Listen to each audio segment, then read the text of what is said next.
జిల్లా కార్యదర్శి వర్గ సభ్యులు అంజుబాబు గారిని మాట్లాడవలసిందిగా కోరుచున్నాను. కార్యక్రమానికి అధ్యక్షత వహించిన యూనివర్సిటీ కమిటీ కార్యదర్శి రాముడు గారు, అట్లాగే ఈ కార్యక్రమంలో పాల్గొంటున్న రాష్ట్ర నాయకులు హరిబాబు గారు, సోదరులారా, ఇతర జిల్లా కార్యదర్శి వర్గ సభ్యులు అందరికీ నమస్కారాలు.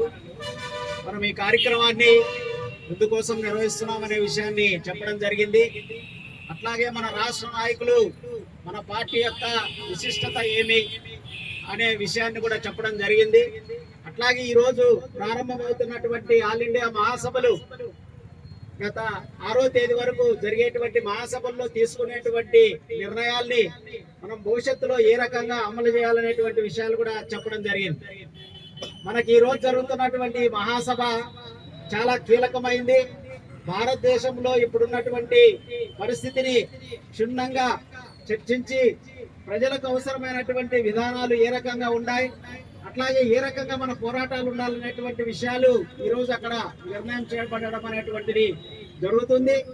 ఈరోజు భారతదేశానికి పట్టి పీడిస్తున్నటువంటి ప్రధానమైనటువంటి సమస్యలు ప్రధానంగా కార్మిక వర్గానికి, రైతులకు, అట్లాగే కౌలు రైతులకు, అలాగే ఇవే కాకుండా ఈ సమస్యలే కాకుండా మళ్ళా అదనంగా ఉన్నటువంటి ప్రధానమైన సమస్య మతోన్మాదం అనేటువంటిది ఈరోజు చాలా కీలకమైనటువంటి బిల్లు ఈరోజు పార్లమెంట్ లో రాబోతుంది.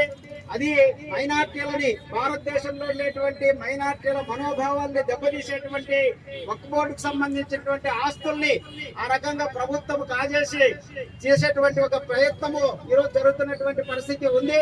అటువంటి సమయంలో మన పార్టీ అనేక విధానాలపైన చర్చించి నిర్ణయాలు చేయబోతున్నటువంటి తరుణంలో మనం ఆ మహాసభలు జయప్రదం చేయాలని చెప్పి ఇటువంటి కార్యక్రమాన్ని నిర్వహించడం నిజంగా మనమంతా కూడా సంతోషించదగినటువంటి విషయం. అందుకని ఈ కార్యక్రమంలో పాల్గొన్నటువంటి మీకు అందరికి కూడా CITU పార్టీ జిల్లా కమిటీ తరఫున ధన్యవాదాలు తెలియజేస్తూ నాకు ఇచ్చినటువంటి అవకాశానికి కూడా కృతజ్ఞతలు తెలియజేస్తూ నేను సెలవు తీసుకుంటాను.